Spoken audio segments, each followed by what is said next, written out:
karena Allah membesarkan, meninggikan, mempopulerkan nama baginda SAW, maka kita pun mengatakan, ya Rabb, arfa' dzikra habibana, dzikra habibina kama rafa'tahu. Sebagaimana engkau mengangkat namanya, kami pun mengangkat namanya. Maka siapa yang menyebut-nyebut namanya, dia pun ikut terangkat. Darjah dia pun ikut terangkat. Semoga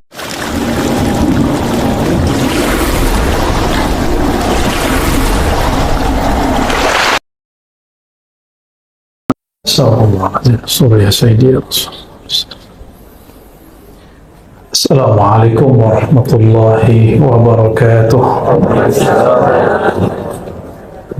Alhamdulillahilladzi amarna bi an nad'uhu bil asma'il husna. Walhamdulillahilladzi ja'alana min alladhina ajabu da'watahu.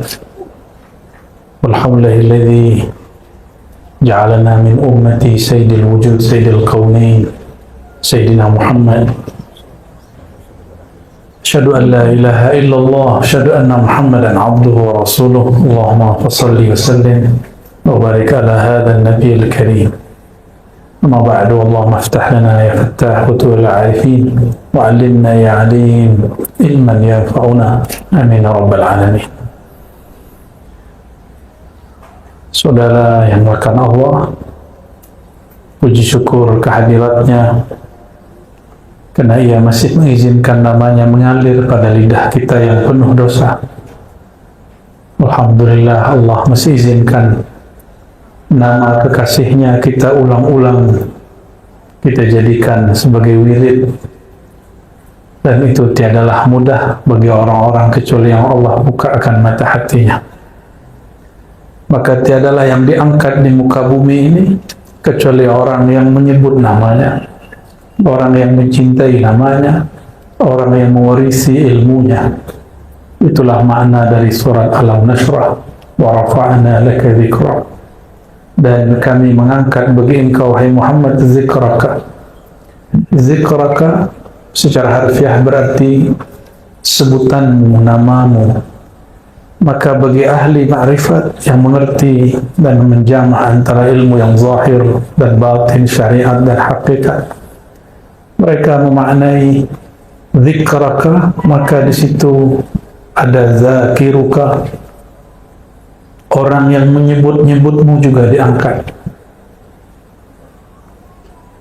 Zakiruka juga bermakna al-arif bika, orang yang kenal kepada engkau juga diangkat.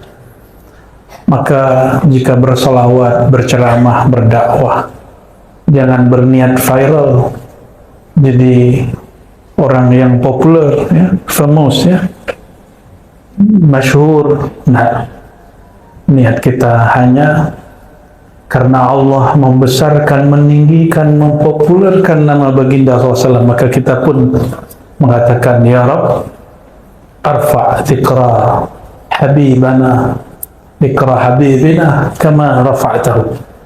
Sebagaimana engkau mengangkat namanya, kami pun mengangkat namanya. Maka siapa yang menyebut-nyebut namanya, dia pun ikut terangkat. Darjah dia pun ikut terangkat. Semoga yang hadir malam ini, terutama sahibul bait, Datin Umi Zaidah, ya? Aidah.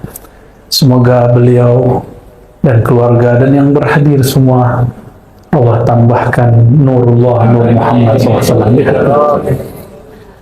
Ini mulailah zaman orang mengingkari kajian nur Muhammad SAW. Padahal jika tuan-puan baca, semua kitab maulid dimulai dengan nur Muhammad SAW. Tidak, semua kitab maulid isinya nur Muhammad SAW. Tapi muncullah ada orang mengatakan kajian Nur Muhammad itu kajian daripada pengaruh Kristiani kepada Muslim. Ada juga mufti sini lah, ya, saya tidak tahu negara bagian mana lah itu. Dia kata Nur Muhammad itu ajaran Majusi yang masuk ke dalam Islam. Ya salam, mufti, ya salam. istafti qalbak qabla an tufti linnas. Minta fatwa dulu ke dalam kalbu sebelum kita memfatwa suatu hal. Kita tidak akan mengancam dia dengan ancaman-ancaman kesesatan. Kita cuma uzakiruhu, mengingatkan dia bahwa sadah kibar ulama, ya, ulama-ulama besar sedari dulu, mereka biasa memulai kajian dengan Nur Muhammad sallallahu alaihi wasallam.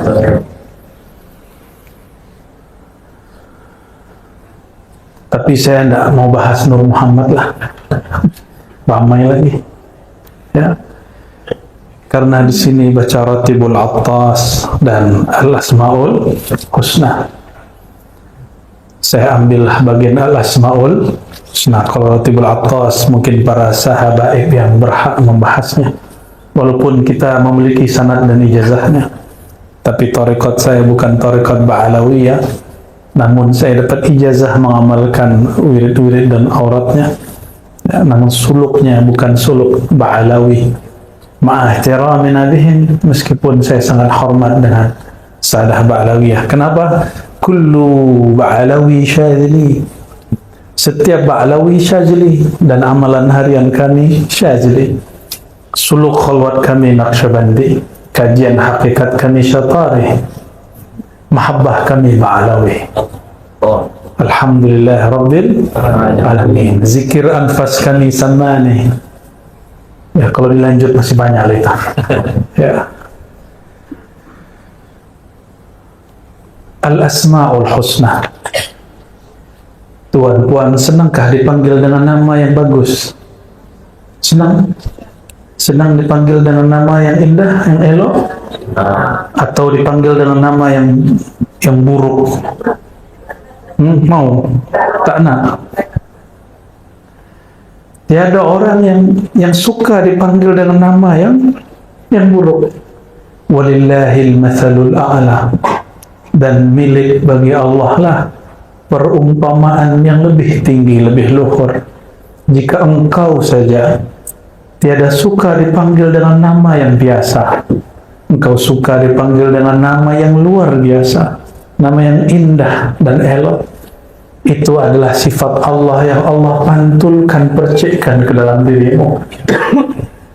Jadi sebenarnya itu sifat Allah. Maka jangan terlalu suka dipuji.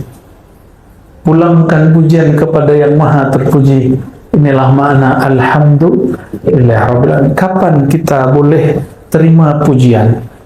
Apabila kita melihat sifat Allah lah yang menutupi aib ini, lalu orang melihat sifat Allah meliputi diri, barulah boleh kita menerima pujian. Karena yang terpuji pada hakikatnya zat yang maha terpuji, Allah subhanahu wa ta'ala.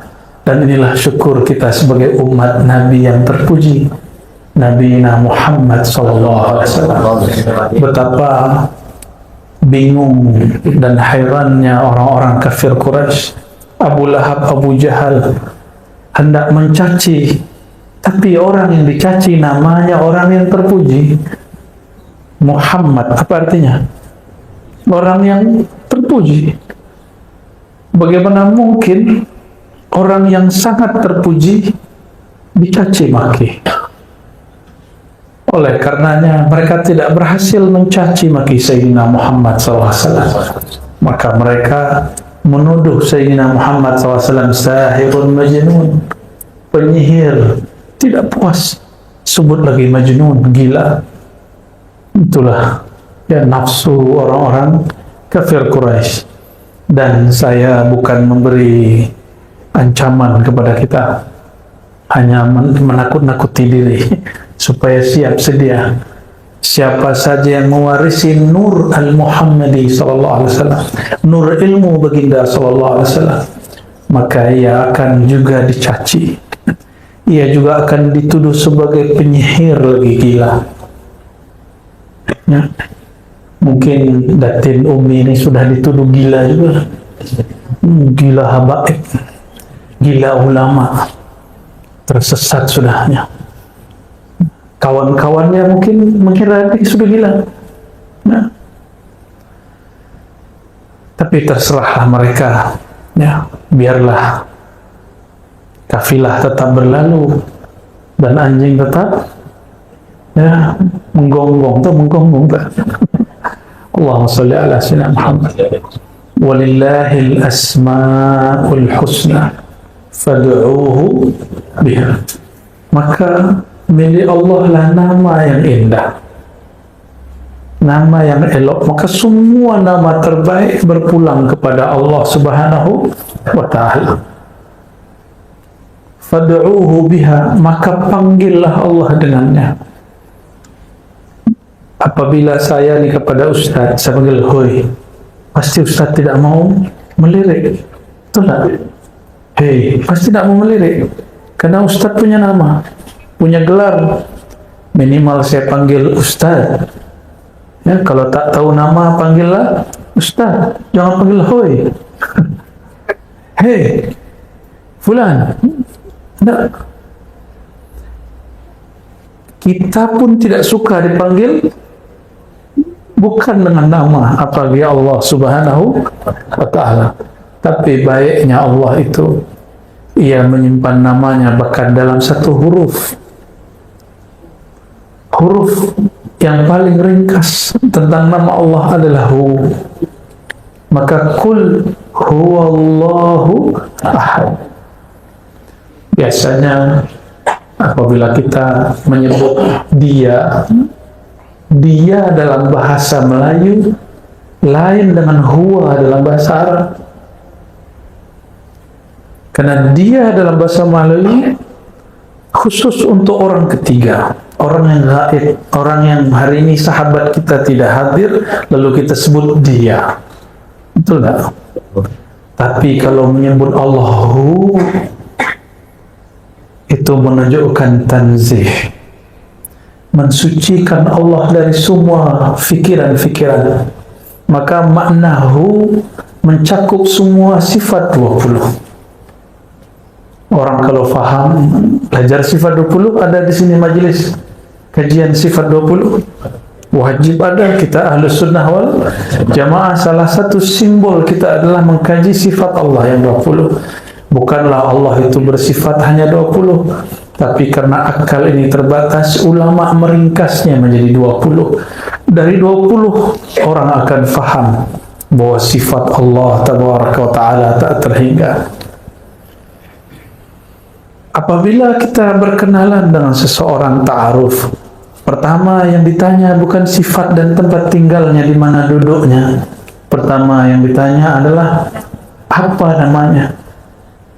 Maka awal jalan makrifat mengenal Allah adalah mengenal nama Allah Subhanahu wa ta'ala. Saya lihat wiridnya sudah bagus, suaranya sangat merdu. Tinggal suara dan wiridnya diisi dengan warid. Warid itu dimulai dengan ta'lim. Innamal ilmu bita'allumi. Ilmu itu mesti diambil dari guru. Lain dengan futuh, lain dengan wahbiyah, bukan wahabi. Wahbiyah itu pemberian bakat dari Allah, ya. Tiba-tiba malam Lailatul Qadar atau malam nisfu Sya'ban, mimpi melihat cahaya, esok hari sudah mampu urut orang. Nah, itu namanya wahabiyah. Apa namanya? Atau tiba-tiba habis selesai wirid zikir, tertidur, melihat singa masuk ke badannya. Bangun tidur, dia mampu silat singa. Itu wahabiyah. Tapi hati-hati, wahabiyah tidak selalu mutlak langsung dari Allah. Siapa tahu dari jin, dari khadam-khadam. Maka kita mesti berhati-hati. Dan cara menetralkannya, membersihkannya, cukup dengan kalimat tauhid, la ilaha illallah. Orang yang kuat baca la ilaha illallah, Allah bersihkan dia dari ilmu-ilmu jahat. Dan coba tuan-puan perhatikan di dalam Al-Quran, lafaz la ilaha illallah seingat saya hanya ada 2. 4 atau 2, saya lupa, nanti tolong diingatkan. Seingat saya hanya 2 atau 4. Selebihnya lebih dari 20 ayat menyebut Allahu la ilaha illahu. Kadang dia guna lafaz Allah, kadang dia menyebut dirinya huwa. Maka huwa dalam bahasa Arab tidak hanya berarti dia dalam bahasa Melayu, tapi huwa ghayatut tanzih, ismun litanzih, nama untuk mensucikan Allah Ta'ala. Inilah yang tidak difahami oleh beberapa da'i-da'i. Ya, kita maklumi karena ilmu itu berkembang. Ya, siapa tahu nanti dia merevisi kata-katanya yang mengatakan zikir dengan hu bid'ah. Nah, sudah ada di Malaysia yang bercakap begitu. Sudah ada fatwa begitu. Ya salam. Siapa yang tak kenal dengan Imam Izzuddin bin Abi Salah, Imam Fakhruddin Ar-Razi? Buka Fakhruddin Ar-Razi. Kalau yang di depan Ar-Razi, ini Imam Fakhruddin Ar-Razi. Imam Fakhruddin Ar-Razi, beliau wafat lebih kurang 606 Hijriah. Sekarang sudah berapa? 1446. Sudah berapa abad? Satu abad 100 tahun. Sudah berapa abad? Lama gitu ya. 14 kurang 6 berapa? 8 abad, 800 tahun lebih yang lalu. Beliau telah tulis di jilid pertama daripada tafsir Mafatihul Ghaib Imam Ar-Razi. Beliau menyinggung banyak sekali rahasia daripada nama hu. Mana orang yang katanya pintar, cerdas, kenapa tidak membaca kitab ini? Ya, jadi hu itu nama. Oleh karenanya Imam Ahlus Sunnah yang bernama Abdul Qahir Al-Baghdadi, boleh diulang namanya? Abdul Qahir punya kitab Usuluddin dan Al-Farqu Bainal Firaq. Apa nama kitabnya? Usuluddin satu, yang kedua Al-Farqu Bainal Firaq, ada lagi yang ketiga Al-Asma' wa Sifat, 3 mujalladat, 3 jilid. Beliau mengatakan hu ismun min asma'ihil husna. Huwa adalah salah satu nama al-asma'al husna. Ya, maka kalau kita zikir nas'aluka ya man huwallahu la ilaha illahu. Imam Abul Hasan Syazili, guru daripada Imam Izzuddin Abi Salam, imam mujtahid di zamannya, tapi tidak keluar dari mazhab Syafi'i, tapi dia punya pandangan yang lain dengan Imam Syafi'i untuk beberapa hal. Beliau punya guru Imam Syazili yang punya Hizib Bahar, ya, salah satu hizib yang saya suka, dan kami di Ribat pagi petang mengamalkan wirid asas, astagfirullah 100, la ilaha illallah 100, salawat 100, subhanallah 100. Itu di hati beliau.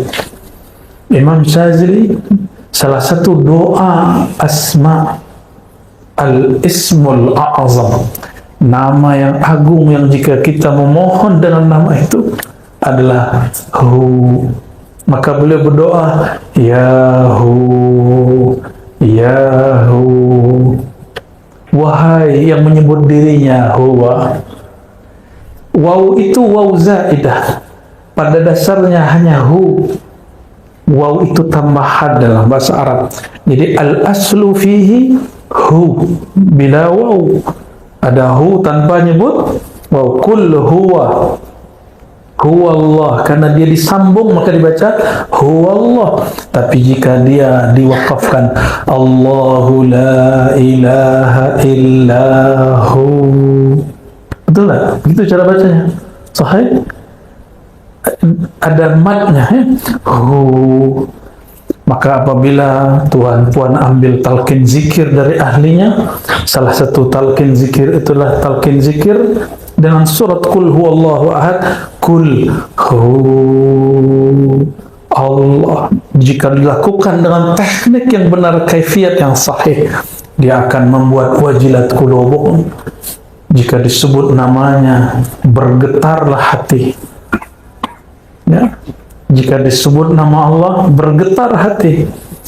Tapi kalau menyebutnya belum tahu caranya, maka hati tiada bergetar. Ya. Maka pelajari ilmu ini dari ahlinya, jangan dari YouTube. Ya. Pelajari dari siapa? Fas'alu ahla dzikri in kuntum la ta'lamun. Tapi ingat, tidak semua dokter itu spesialis. Maka tidak semua dai ustaz menguasai ilmu talqin. Banyaklah orang mentalkin dan memberi ijazah, tapi sedikitlah orang yang punya sir daripada la ilaha illallah. Ambil dari ahli sir, ahli zikir, insyaallah nur Allah akan hidup di dalam kalbu kita. Orang nur Allah hidup di kalbunya, maka sebesar apapun dosanya tidak akan membuat dia putus asa untuk pulang kepada Allah, karena dia tahu ini yang kami kaji tadi pagi, ya, tapi karena memang tidak ada live, ya. Apa itu? Was-was syaitan dan terjerumusnya seorang hamba dalam maksiat itu adalah jalan bagi salik untuk kembali kepada Allah. Maka min alamati, di antara husulit taubah, terbitnya nur taubat pada diri seorang hamba, si hamba dimunculkan rasa dia bersalah di hatinya, rasa dia berdosa di hatinya. Coba perhatikan, Sayyidina Muhammad SAW berdosakah? Ada dosa Nabi Muhammad SAW? Tuhan, hari ini ada dosa? Matanya berdosa, lidahnya kalau usah pandang orang, pandang diri kita, ya. Kolbunya hari ini dosa enggak? Kita tidak usah memandang siapapun, pandanglah diri ini penuh dengan dosa. Dosa itu kotoran. Senangkah sudikah tuan puan memandang orang yang di pada tubuhnya, badannya, wajahnya ada kotoran? Nah, apalagi Allah Subhanahu wa ta'ala. Allah memandang kepada wajah kolbu. Apabila mata ini berdosa, kolbu langsung hitam, dan Allah tidak suka kolbu yang hitam. Tapi itu dosa zahir. Mendengar aib orang, ya, membicarakan aib orang, itu dosa zahir. Ada dosa yang tersembunyi. Adakah rasa mohon maaf hari ini diri kita merasa lebih soleh daripada orang lain? Ada? Merasa diri ini lebih alim dari orang lain? Ada rasa itu? Ada merasa diri ini lebih berilmu daripada orang yang duduk di kiri kanan kita? Ada rasa itu? Jika itu ada, ya Tuhan jawab di hatilah.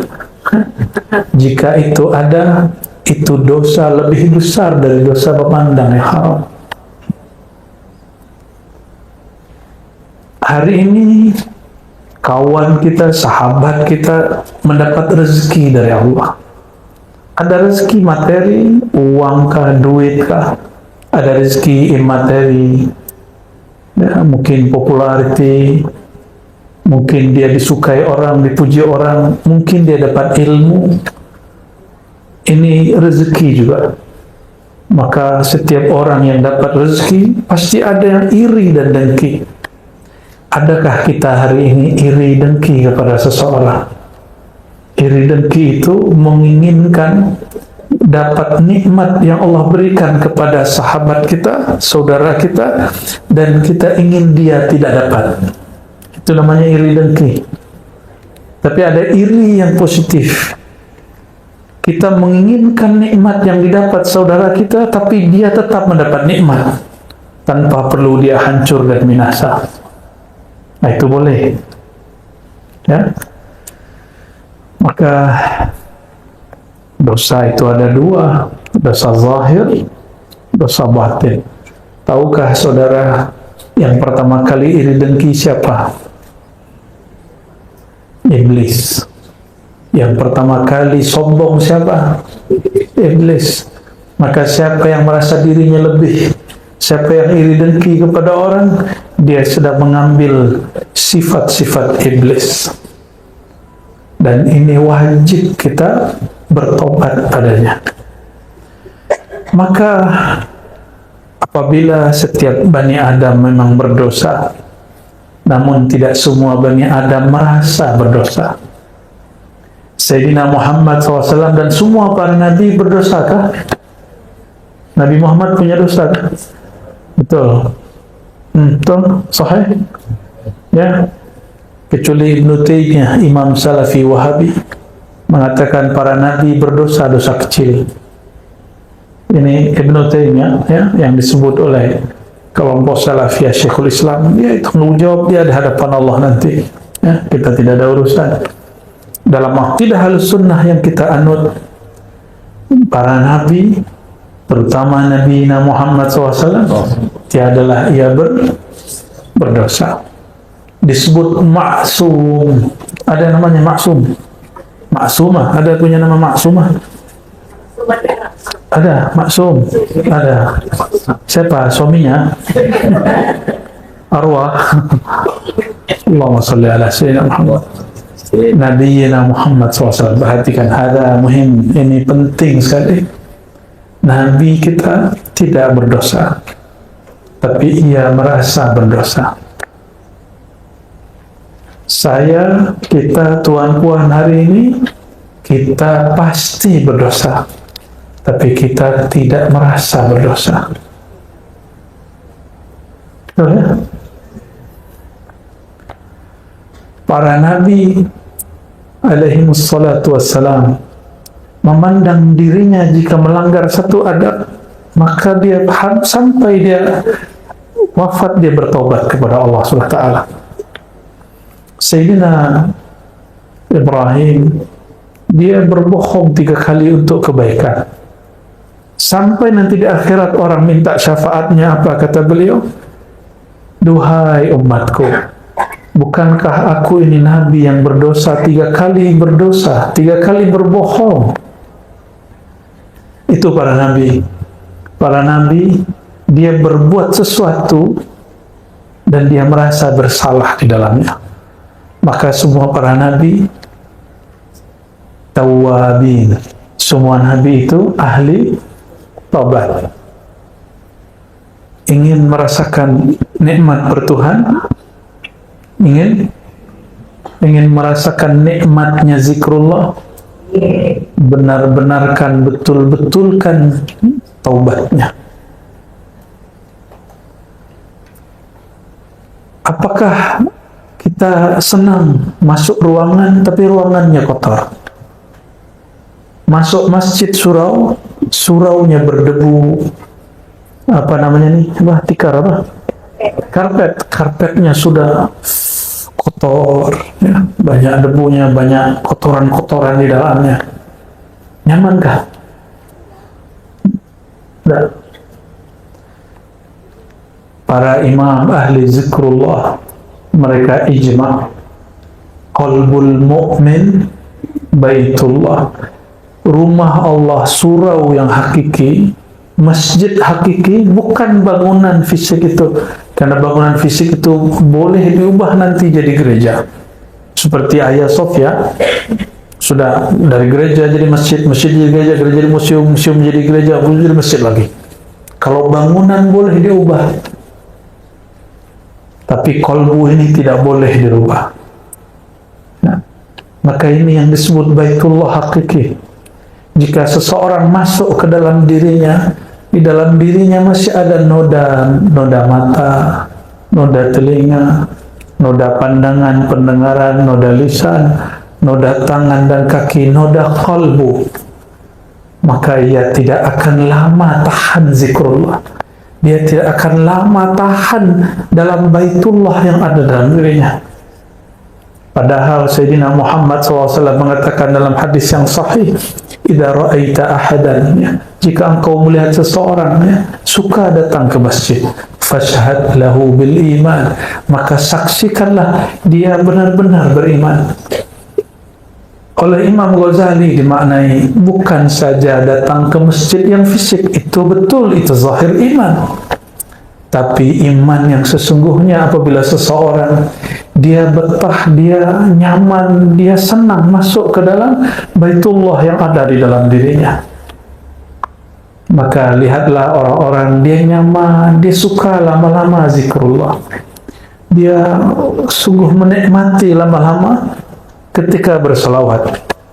Ya, bukan karena suara yang indah saja, tapi karena suara di dalam kolbunya sudah sangat indah. Bukan karena ruangan ini bersih saja, tapi karena ruangan di dalam dirinya bernama kolbu, ruang dan relung kolbunya sudahlah sangat bersih. Oleh karenanya, miftahul walayah at-taubah. Ya, ini kaidah muhimmah, kaidah penting. Pintu dari kewalian menjadi kekasih Allah dimulai dari bab taubat. Apabila kita selesai wudu, apa yang kita baca? Allahumma ja'alni. Tapi orang lupa, ada satu adab yang dilupa, bahwa Nabi SAW memberi doa beragam. Salah satunya syahadat asyhadu an la ilaha illallah wa anna Rasulullah, baru Allahumma ja'alni minat tawabin. Ya Allah, jadikan aku termasuk golongan yang bertaubat. Perhatikan tawabin, waw musyaddad, wawnya ada tasydidnya. Dalam kaidah bahasa Arab disebut dengan mubalaghah. Kalau orang sekali tobat disebut taib, tapi jika dia berulang-ulang tobat disebut tawwab. Kenapa dia berulang-ulang tobat? Karena setiap kali dia tobat dia merasa dirinya kotor lagi, maka dia tobat lagi.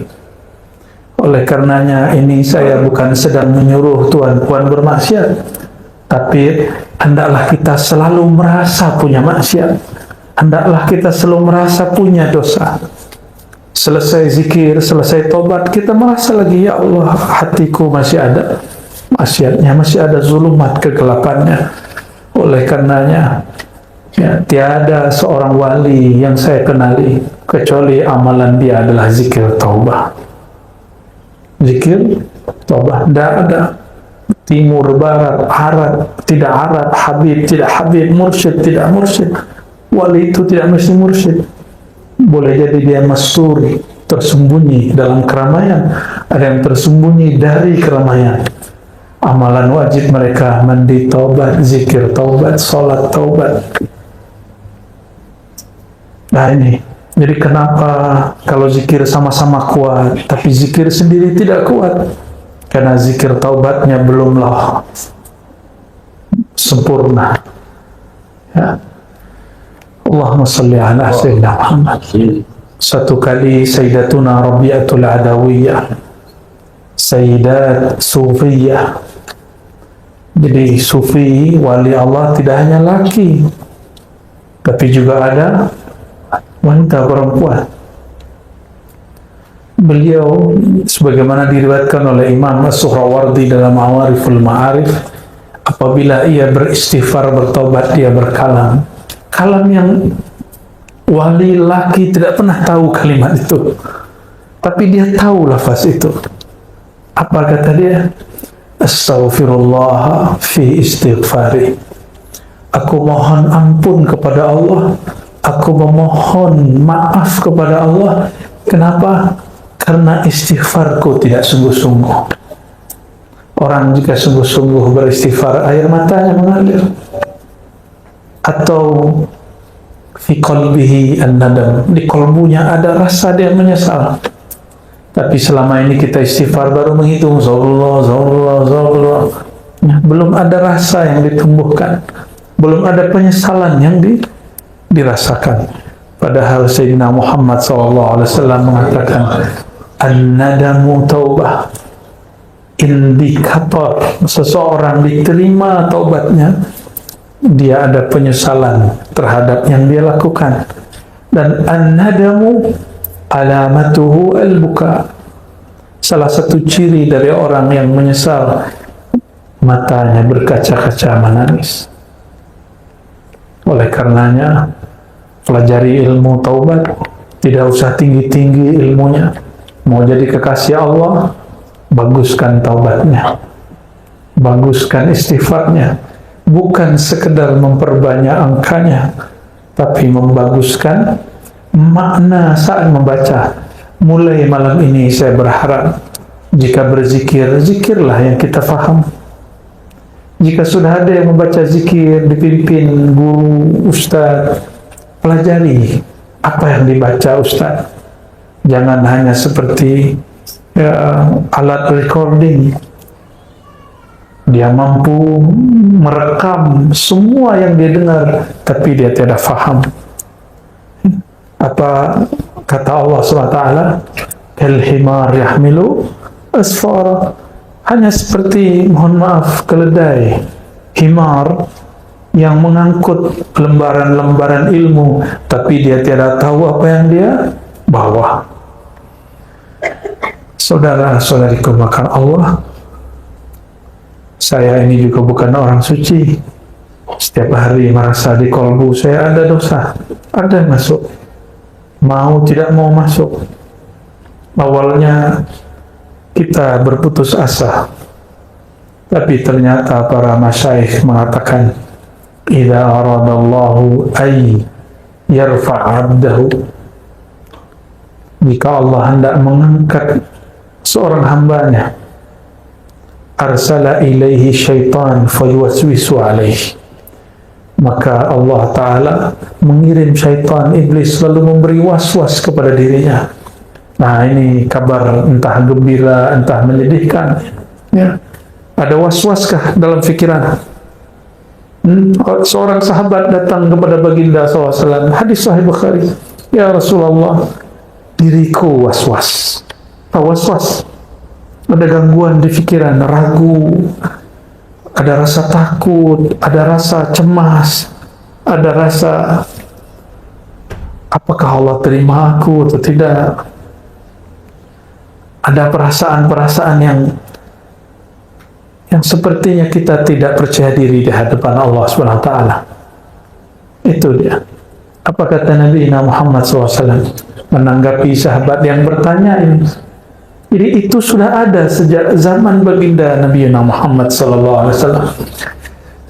Sekelas sahabat-sahabat, level mereka sangatlah tinggi, tapi mereka masih was-was.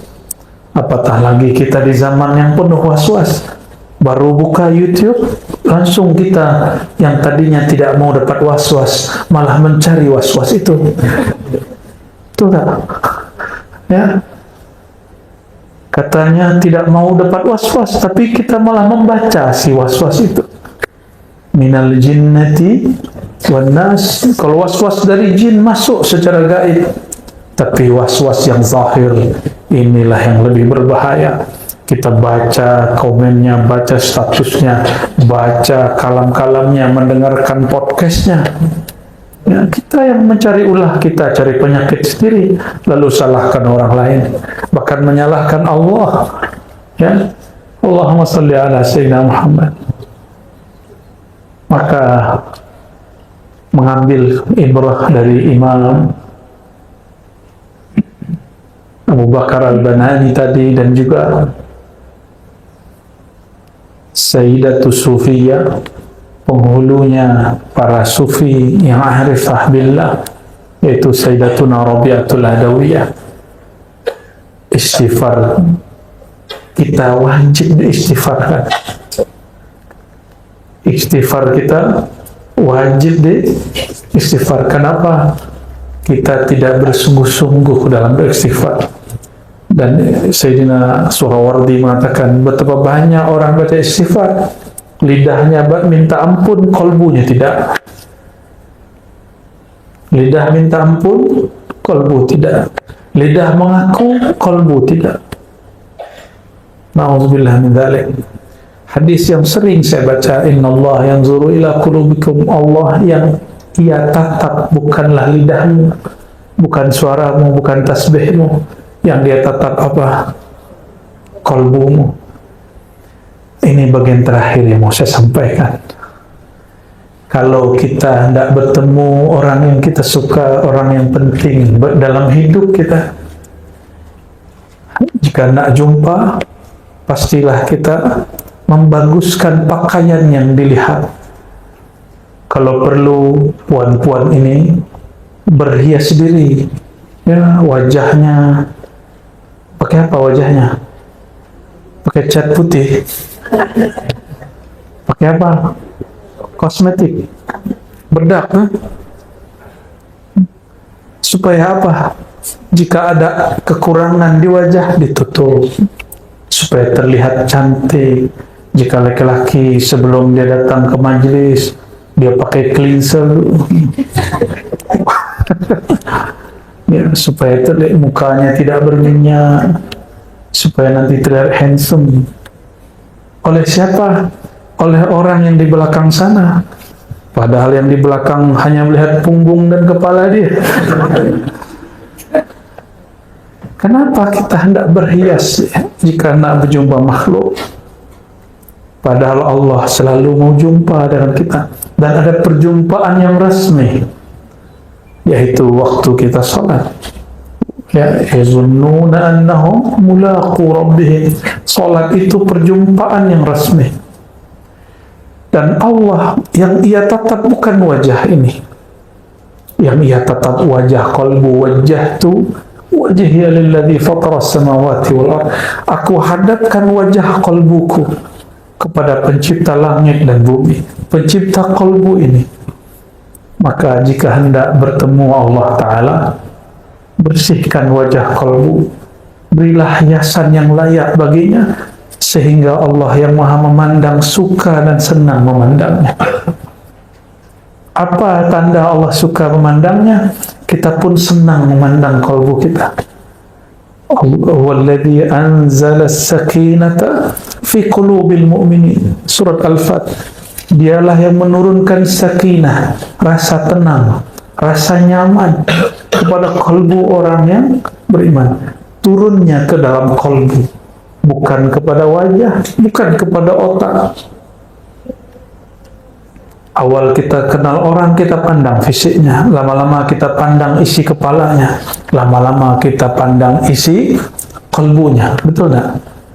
Sahabat yang paling disuka, apakah sahabat yang wajahnya paling bagus, paling elok, atau yang hatinya paling elok? Senangkah dengan orang otak dia bagus, fikiran dia, brandnya minda dia luar biasa, tapi kalbunya sombong? Suka dengan orang begitu? Kita lebih senang, ya wajahnya ya lumayan lah, lumayan buruk, otak dia, minda dia lumayan dhaif, ya dhaif atau dhaif, ya lemah, tapi kalbu dia tidak menyimpan busuk hati. Kita suka berteman dengan orang begitu. Betul tak? Kita nyaman jika berjumpa dengan orang begitu. Itu masalul a'la. Ini perumpamaan yang lebih tinggi. Allah lebih senang lagi kepada orang yang kalbunya tidak menyimpan busuk hati, tidak menyimpan sombong diri. Senangnya Allah memandang orang begitu. Kapan mulai konflik muncul di surga? Ketika Azazil yang kemudian diberi gelar iblis merasa dirinya lebih tinggi daripada Sayyidina Adam, dan dia iri kepada anugerah Allah kepada Sayyidina Adam, maka bermulalah konflik, bermulalah pertengkaran. Ya, jangan sampai itu terjadi. Kita punya sahabat, wajahnya senang kita melihatnya, akal fikiran minda dia juga sangatlah cerdas, IQ-nya sangatlah tinggi, qalbunya sangatlah baik. Itulah afdalul ashab, sahabat yang paling mulia. Jika dia sahabat, jika dia guru yang paling disebut al-mursyid kamil mukamil. guru yang kamil, ideal, bukan sempurna. Sempurna hanya milik Allah, ya, sangat ideal. Maka saudara-saudariku yang karena Allah hanya menatap kepada wajah, kalbu, mari merias wajah kalbu, ya. Ini puan-puan ini merias wajah ini setiap hari kan? Kalbu kita cemburu. Apa kata dia? Ya Allah, hamba-Mu ini merawat wajah zahirnya setiap hari, tapi wajah yang Engkau tatap dia hanya rawat sesekali saja. Wajah ini, kata ahli kecantikan, mesti dibersihkan minimal 2 kali sehari. Tahulah kita ya, pagi, petang, ya, atau bangun tidur, sebelum tidur. Maka saya pun katakan, minimal jika hendak membersihkan kalbu, bersihkan 2 kali sehari, sebelum bangun tidur dan sebelum tidur. Siapa yang tidur tidak membawa sifat-sifat sombong, sifat-sifat yang buruk, dia tidur fi hubbillah, dalam cintanya Allah. Itulah zikir yang sebenarnya. Itulah ahli surga. Jadi jika Tuhan mau lihat ahli surga zaman ini, mudah. Saya kasih contohnya. Orang yang tidur tidak menyimpan penyakit hati. Siapapun orangnya, alimkah dia, jahilkah dia, maka orang itu ahlul jannah, ahli surga. Alim dia, baca kitab kuningnya Masya Allah, apalagi baca maulidnya Masya Allah, tapi sebelum tidur dia kurang senang, hatinya seuzon, dia kurang bersyukur dengan apa yang dia dapat hari ini. Tertidur itu tidak lebih baik daripada jamaahnya mungkin jahil, tapi dia tidur penuh rasa syukur dan taubat kepada Allah Subhanahu wa taala. Maka nanti sebelum tidur, nah ingat-ingat, sebelum tidur, kata Nabi Muhammad SAW, ini sunnah Nabi, idza arada ahlukum ila firashihi, jika kamu hendak mau ke tempat tidurnya, falyatawadda wudu'ahu lis-salat, maka berwuduklah, bersihlah seperti dia hendak salat. Maka seorang muslim tidak mungkin dia tidur wajahnya berminyak. Nah, kenapa? Karena dia mau tidur, dia pasti bersihkan wajahnya dulu. Jadi Rasulullah SAW sangat mengerti bab berhias. Lalu setelah itu apa? Bacalah zikir-zikir yang sudah mungkin kita tahu semua. Tapi ada satu hal yang terpisah hadisnya. Janganlah tidur dalam menyimpan rasa sakit hati kepada siapapun. Ada rasa sakit hati kah kepada orang? Masih ada? Masih ada dendam? Masih? Saya lihat ini sebagian masih menyimpan dendam ini. Masih ada 1-2 lah ini. Dapat dibaca dari gores mata. So, kata orang gaib tidak. Ya, kita tahu orang wajah lapar. Kenapa? Terlihat di wajahnya. Bukan berarti kita tahu alam gaib, tidak. Sayyidina siapa yang Yahudi ini namanya? Abdus Salam, ya. Seorang Yahudi yang masuk Islam. Kita tak benci Yahudi karena Yahudinya, kita benci Yahudi yang Zionis, yang jahat kepada sesama manusia, apalagi Muslim yang sedang ada di sana. Sayyidina Abdus Salam diperintah oleh amatinya, bibinya, wahai Abdus Salam, orang cakap ada orang baik datang ke Madinah mengaku sebagai Rasulullah. Jika benar dia Rasulullah yang ada di kitab Taurat kita, maka lihatlah wajahnya, apakah wajahnya wajah orang jujur atau pembohong. Pergilah. Maka pergilah Abdus Salam kepadanya.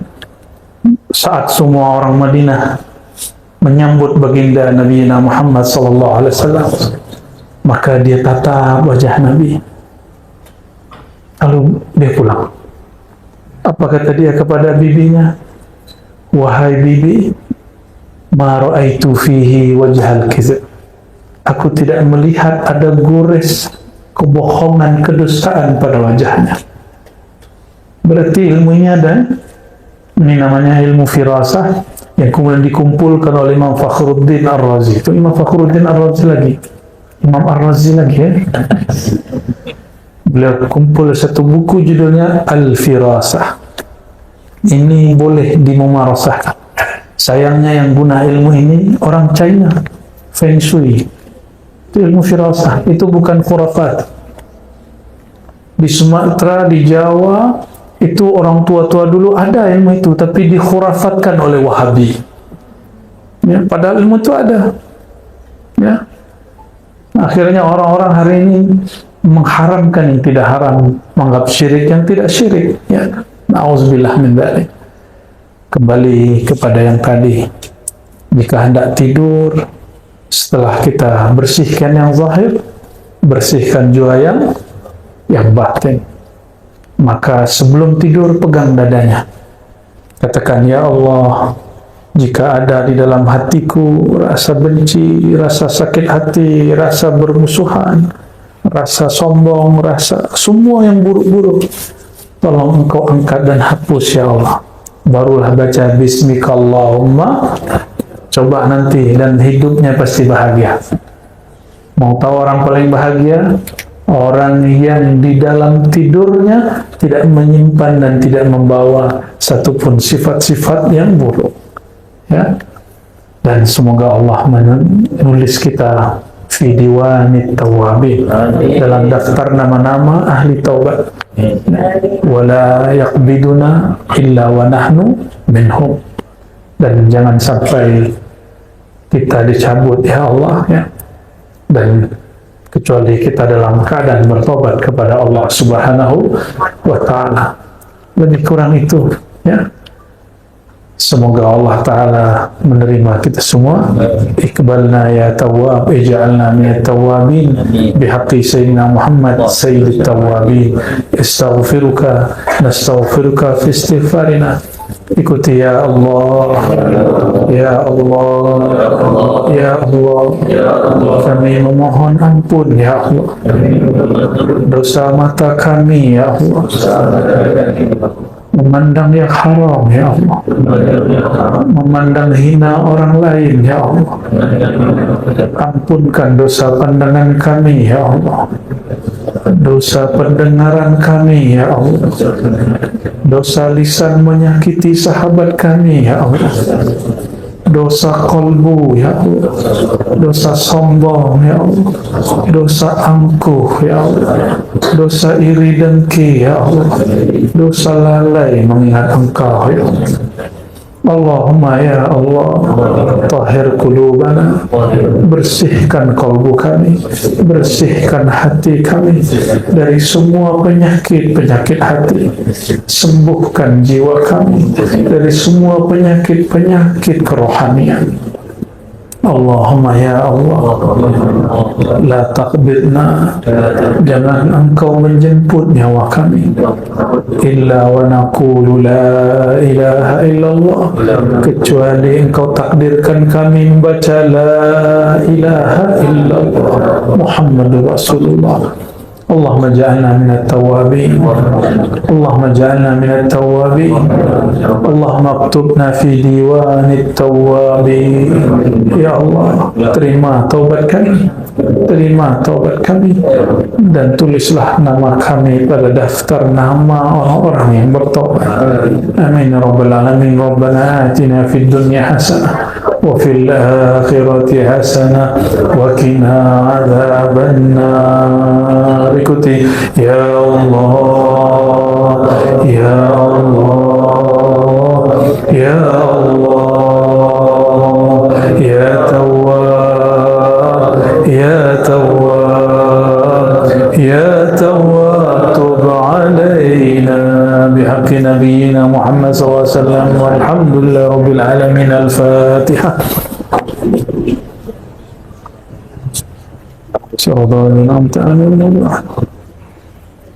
Lebih kurang itu yang dapat kami sampaikan. Mohon maaf salah kurangnya.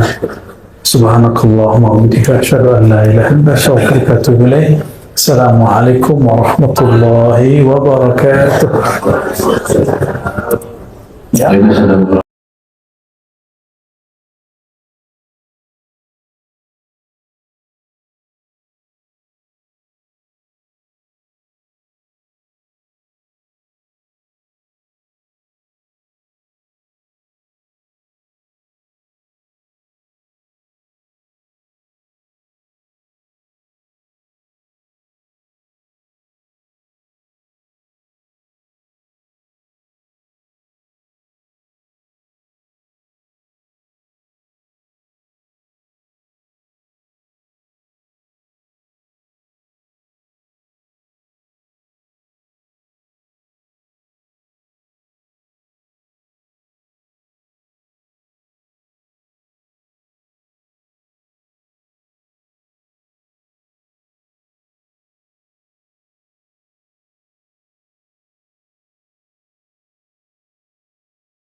Fazkuruni azkurukum, langsung sebut aku sebut engkau.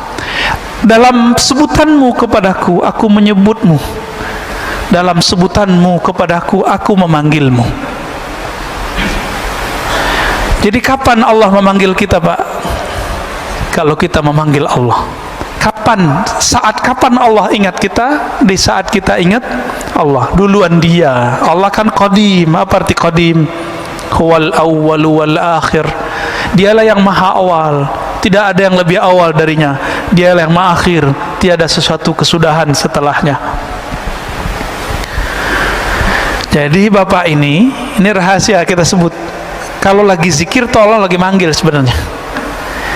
Kita kalau lagi nyebut nama Allah, ya Allah, ya Rahman, la ilaha illallah, subhan, itu Allah lagi sebut-sebut nama kita itu. Seneng nggak disebut kita sama Allah? Nama Bapak disebut oleh Allah di langit, seneng nggak? Tapi kalau nyebutnya keputus-putus, hari ini nyebut besok enggak, ya Allah begitu juga. Bisa dibedain ya. Jadi tergantung dia punya alat apa di kolbunya. Sebatas itulah kemampuan dia mengambil makna ayat. Jadi ayat itu diterjemahkan bukan berdasarkan harfiahnya, tapi berdasarkan kedalaman kolbu orang yang punya kolbu. Ya. Yang kedua, kalau sholat itu adalah kenangan kita dengan Allah. Terus kenapa ada orang yang sholatnya buru-buru gitu ya? Sholat orang yang buru-buru ini ada persoalan fikih, bukan persoalan ruhani, Pak. Itu kan kiai-kiai fikih aja itu. Secara fikih, boleh nggak baca Quran cepet-cepet, yang penting makhorijnya nyampe, matnya nyampe, boleh nggak? Satu napas. Ada, Pak. Tanya ahli qiraat. Jadi antara riwayat hadis, di hadis itu Nabi ketika selesai satu ayat Nabi berhenti. Alhamdulillahi Rabbil Alamin Ar-Rahmanir Rahim. Begitu di satu riwayat. Riwayat ini ahad, diriwayatkan oleh sekelompok kecil ahli hadis. Tapi ahli qiraat punya kaidah sendiri. Ahli qiraat, ahli bacaan, mereka meriwayatkan secara mutawatir bahwa ada namanya bacaan satu napas. Guru kita di sini Said Agil Munawwar. Dulu di Mekah tanya sama beliau, Pak. Beliau kalau mimpin imam itu sholatnya satu napas, tapi kayak orang bernapas. Kayak imam kita Ustadz tadi, tapi satu napas tuh bacanya. Bismillahirrahmanirrahim. Ya, atau disambung Alhamdulillahirabbil alamin arrahmanir rahim, terus sampai waladhdallin, amin, satu napas. Ada yang sanggup nggak? Tanpa mengurangi matnya, tanpa mengurangi makharijul hurufnya. Tanya Pak sama beliau. Gurunya waktu di Madinah, Said Muhammad Alawi Al-Maliki, itu senang dengan bacaan beliau. Ya. Masyaikh-masyaikh di sana senang. Jadi kita cari habaib kemana, Said kemana, lah di sini ada Said. Ya. Ada ulama, gurunya para guru, dokter-dokter se-Indonesia pasti berguru sama beliau. Saya waktu doktoral kan ngambil ilmu dari beliau juga. 2013 saya kuliah dengan beliau, Pak. Jadi waktu dulu buat reuni, apa kata beliau, murid saya semua ini. Saya ingat nggak dulu ada pertemuan Pak di sini dulu ya? Ya, cuma karena corona mungkin nggak bisa lagi dibuat ya. Beliau ngomong begitu ya sih, kita ketawa juga. Bahkan Habib Umar yang baru wafat itu murid beliau juga. Habib Umar yang namanya, ya Habib Umar Ibrahim, ya Allah yarham. Itu murid beliau juga, Pak. Kan kayak sekelas Habib Umar, itu murid beliau, apalagi saya. Gitu. Banyak sama beliau tuh. Lalu bagaimana dengan yang sholat cepat-cepat itu? Yang memasukkan tumakninah ke dalam rukun sholat itu kan di mazhab Syafi'i juga tidak semua. Ya, di rukun 13 ada nggak tumakninah? Nggak ada, Pak. Tumakninah adanya di kitab lain, di Kifayatul Akhyar itu ada tumakninah. Ya, karena dia tidak memasukkan tumakninah, maka bagi mereka udah jadi udah 7 menit beres, 23 rakaat lagi, Pak. Ya, kita nggak usah mempersalahkan 23 rakaat dengan konteks itu kan beritanya yang gede. Kan banyak di dunia ini, di masjid-masjid kita 23 rakaat tapi bacaannya standar, ada kan? Bapak kan nggak tahu di Mekah itu kan banyak masjid, itu banyak masjid-masjid kecil itu pakai alhaakumut takatsur Pak, 20 rakaat sampai qul a'udzu binnas, alhaakumut takatsur, setelah itu qul huwallahu ahad. Persis sama kayak di pesantren-pesantren, di surau-surau lama, di masjid-masjid jadul. Masih ada nggak di Jakarta sekitar yang begitu? 23 rakaat dimulai dengan alhaakumut takatsur. Ya alhamdulillah. Kita kan taunya yang sekarang di Masjidil Haram doang, piknik sesekali. Ya, kalau nanti masih ada umur, nanti dibuka umroh lagi bulan Ramadan, sesekali sholat di masjid sekitaran Mekah. Cari Pak, ada ketemu ntar. Ya, taunya yang Masjidil Haram doang ya. Taib. Yang terakhir apa tadi saya lupa. Oke, bagus. Simahum fi wujuhihim min athari sujud, akhir dari surah Al-Fat. Dalam tafsir Imam Tabari, tafsir Imam Salafus Saleh, beliau mujtahid mutlak tapi tidak keluar dari mazhabnya dan masih bermazhab Syafi'i. Apa kata beliau? Simahum fi wujuhim itu adalah al-khusyu', pancaran bekas kekhusyuan di wajah. Gitu. Ini secara rohani. Secara fisik bagaimana? Ya mungkin sebagian ada yang jidatnya hitam, ya nggak apa-apa. Tapi kata sima itu menunjukkan karakternya tidak hanya sampai di fisik, tapi tembus sampai ke batin. Maka bapak-bapak yang jidatnya hitam ini tanggung jawabnya berat Pak. Harus menyelaraskan zahir jidat yang hitam dengan batinnya yang sujud. Karena jidatnya kelihatan kayak orang sujud, batinnya harus sujud juga. Ya, yang punya jidat hitam itu berat tuh Pak, yang punya jidat hitam tuh ya. Hati-hati. Bisa riya nanti. Ya. Bisa juga tambah takut kepada Allah. Ya Allah, jidatku udah hitam tapi sujudku nggak khusyuk-khusyuk. Itu merasa hina kita di hadapan Allah. Jadi makna yang tepat gabungan dari dua-duanya. Zahirnya ia bertanda, batinnya ia beraura. Itulah aura orang-orang yang tadarru', aura orang yang khusyuk. Cukup ya? Ada lagi? Oke, baik. Fadal. Assalamualaikum warahmatullahi wabarakatuh. Terima kasih. Semoga Pak Ustadz dan jamaah semua diberi kesehatan. Amin, amin. Ini Pak Ustadz, bab kita untuk mencari guru yang mungkin yang zobatul iroda yang berguru ingin jadi murid Pak Ustadz. Ini gimana kita dengan kondisi sekarang, kita cari yang memang dasarnya kita dapat itu benar-benar yang kita di bab pertama yang zobatul iroda itu Pak Ustadz. Itu aja. Assalamualaikum warahmatullahi wabarakatuh. Yang pertama, suhbatul murid, berguru dalam bab menjadi murid, suhbatul iradah. Mursyid begini nggak usah banyak-banyak, di suatu masa cukup satu. Kalau gurunya meninggal, cari lagi yang baru. Atau misalnya gurunya mengatakan saya ijazahkan engkau, dia boleh ganti guru yang baru. Gimana cara mencarinya di zaman begini? Zaman begini gampang nyarinya malah, ya.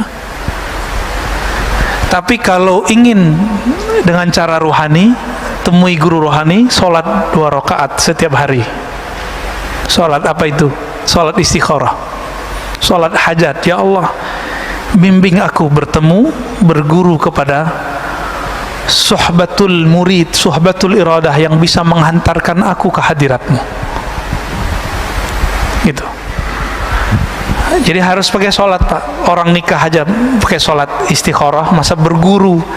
Berguru ini urusannya langit, bumi, dunia akhirat. Kalau kita menikah kan bumi aja, dunia. Tapi kalau berguru urusan kita dunia akhirat, mesti pakai istikharah. Dan yang kedua, musyawarah, ya. Harus bermusyawarah. Nah, ini banyak sekarang muncul orang mengaku dirinya mursyid atau dianggap oleh muridnya mursyid. Walaupun banyak mursyid di dunia, tidak mungkin semuanya cocok sama kita. Berguru itu jodoh-jodohan. Maka berguru itu bukan masalah kertas ijazah, gurunya dapat ijazah. Itu betul, itu SIM, surat izin menjadi mursyid. Ada ijazahnya, Pak. Seperti kami di kampus harus ada gelar doktornya biar bisa mengajar di pasca sarjana. Ya. Kalau ngajar di sini dapat gelar ustadz yang ngasih jamaah ya. Tapi kalau ngajar di kampus kan gelar doktor. Doktor di wisuda nggak sama rektor? Sama. Seorang mursyid itu dia seperti dosen, tapi dosen alam ruhani. Maka dia diwisuda oleh gurunya. Gurunya mursyid juga. Bisa nggak mahasiswa ngangkat dosen? Yuk bareng-bareng yuk, itu orang pinter tuh kita angkat jadi dosen yuk, bisa nggak? Maka tidak ada sejarahnya murid ngangkat guru jadi mursyid, itu nggak ada. Nah sekarang fenomena itu yang banyak, Pak. Karena jamaah udah banyak, ya udah deh jadi mursyid aja deh. Udah banyak hari ini, ya. Ini zaman agak lumayan genting juga sih, karena sudah banyak mursyid meninggal. Abah Uci meninggal, Abah Ahmad Sukanta di Banten meninggal, Abah Anom sudah pergi, udah banyak. Mbah Asrori di Surabaya sudah pergi. Di Sumatera ada Tuan Guru Hashim di Basilam juga sudah wafat. Di Aceh udah banyak, di Sumatera Barat banyak sudah wafat. Sekarang kebanyakan mursyid kertas. Mursyid karena dia diangkat gurunya tapi rohaninya belum nyampe. Itu kebanyakan. Maka kalau gurunya sudah punya ijazah dari gurunya yang sebelumnya, tinggal dicek kalam dia menunjukkan jalan kepada Allah. Hal rohaninya membuat kita bangkit nggak, sadar nggak kepada Allah. Kita bermajelis saja bisa kita sadar, Pak, sama dia. Kalau dia berkalam membuat kita terhubung kepada Allah Subhanahu wa taala. Kalau ketemu, Pak, itu guru Bapak insya Allah. Ya. Semoga nanti ketemu. Amin ya rabbal alamin. Cukup ya. Barangkali itu Bapak Saramakan Allah, sudah siang. Semoga kajian ini diberkahi oleh Allah. Saya yang menyampaikan juga diampuni dan diridhai oleh Allah SWT. Yang hadir diterima puasanya, ditempatkan, dipertemukan dengan Lailatul Qadar. Amin ya rabbal alamin. Nanti jangan tidur malam 27, malam 29. Ya. Jangan tidur. Di atas jam 10 lah. 27, 29. Insya Allah barangkali di tanggal-tanggal tersebut. Wallahu a'lam bishawab. Sallallahu ala nabi Muhammad, subhanakallahumma wa bihamdika asyhadu an la ilaha illa anta astaghfiruka wa atubu ilaik. Assalamualaikum warahmatullahi